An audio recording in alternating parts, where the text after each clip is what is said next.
대한민국 독립영화계의 소중한 별이자 거친 세상 속에서 홀로 자폐 아들을 지켜온 유일한 방패여였던 김창민 감독 45이 차가운 병원 침대 위에서 끝내 숨을 거뒀다. 그를 죽음으로 몰아넣은 것은 거창한 원한도 복잡한 채무 관계도 아니었다. 그저 자폐를 가진 아들에게 따뜻한 돈가스 한 끼를 먹이고 싶었던 아버지의 소박한 바람, 그리고 그 과정에서 발생한 짧은 소음이 참혹한 비극의 도화선이 됐다. 현재 대한민국 인터넷은 가해자들의 신상 유포와 검찰의 이해할 수 없는 불구속 수사 결정으로 인해 전례 없는 분노로 들끓고 있다. 사건이 발생한 것은 경기도 구리시의 어느 평범한 24시간 식당, 모두가 잠든 새벽녘이었다. 김창민 감독은 평소 돈가스를 유난히 좋아하던 20대 자폐 아들이 밤늦게 배고픔을 호소하자 아들과의 약속을 지키기 위해 집을 나섰다. 식당 구석에서 아들이 돈가스를 기다리며 설레는 마음에 자폐 증세 특유의 소리와 몸짓을 보이자 옆 테이블에 앉아있던 6명, 남성 3명, 여성 3명의 일행은 노골적인 혐오감을 드러내기 시작했다. 단순한 시비는 순식간에 일방적인 학살로 변했다. 건장한 체격에 가해 남성들은 김 감독의 뒤로 다가와 숙련된 동작으로 백초크를 걸어 그의 숨통을 조였다. 김 감독이 고통 속에 실신하여 바닥에 고꾸라졌음에도 불구하고 그들의 광기 어린 폭력은 멈추지 않았다. 잠시 정신을 차린 김 감독이 겁에 질린 아들을 바라보며 제발 우리 아이 아피니 그만해달라고 피 섞인 목소리로 애원했지만 가해자들은 비웃음과 함께 그를 무참히 짓밟았다. 심지어 그들은 CCTV에 눈을 피하기 위해 김 감독을 구석진 사각지대로 끌고 가 확인 사살에 가까운 집단 구타를 이어갔다. 평생 타인의 고통과 사회적 약자의 아픔을 카메라에 담아왔던 감독은 정작 자신의 아픔을 호소할 기회조차 박탈당한 채 병원으로 이송된 지 단 1시간 만에 아들의 이름을 부르며 숨을 거뒀다. 가장 대중을 분노케 하는 지점은 사건 이후 수사기관이 보여준 안일한 태도다.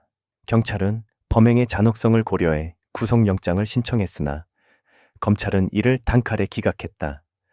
가해자들이 주거가 일정하고 증거인멸 및 도주의 우려가 없다는 것이 법적 근거였다. 사람의 목숨을 앗아가고 한 가정을 회생 불가능한 상태로 파탄낸 이들이 사건 발생 며칠 만에 버젓이 거리를 활보하게 된 것이다. 이 결정이 내포한 현실은 더욱 소름 끼친다.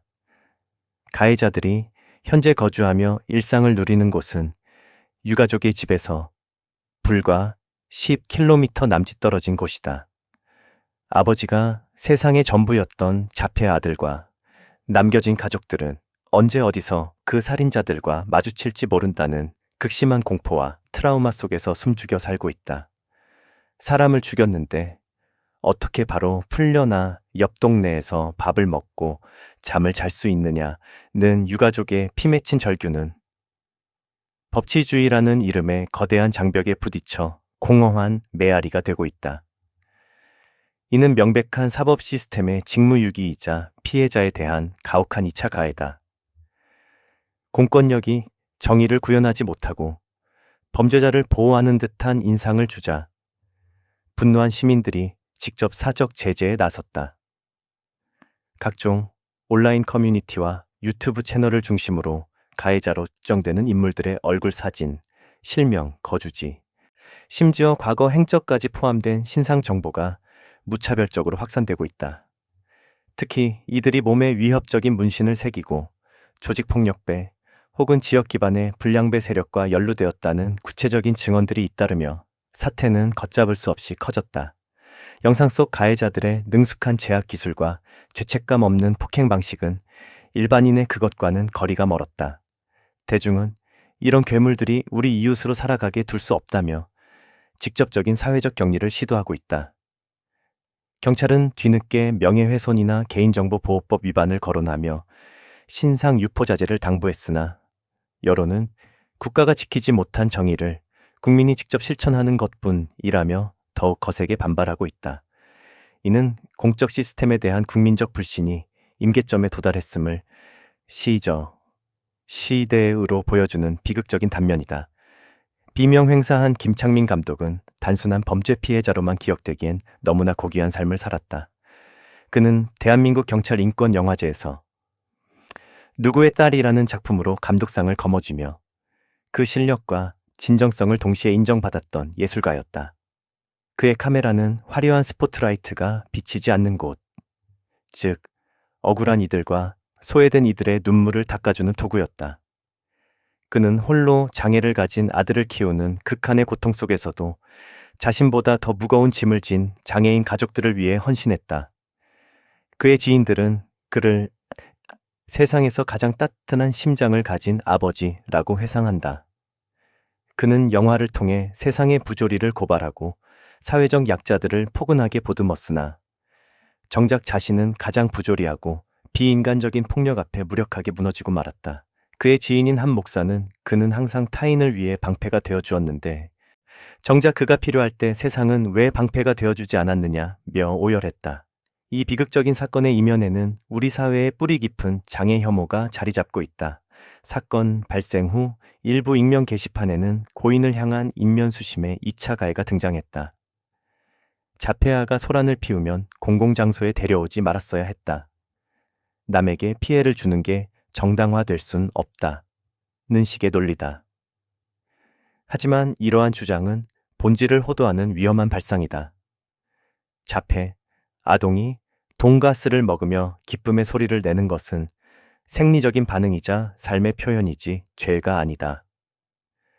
그 작은 소음을 참지 못하고 한 인간의 목숨을 앗아간 자들이야말로 우리 사회의 진정한 민폐이자 악이다. 장애를 가진 이들도 평범한 일상을 누리고 식당에서 식사할 권리가 있다. 아버지는 그 당연한 권리를 지켜주기 위해 최선을 다했을 뿐이다.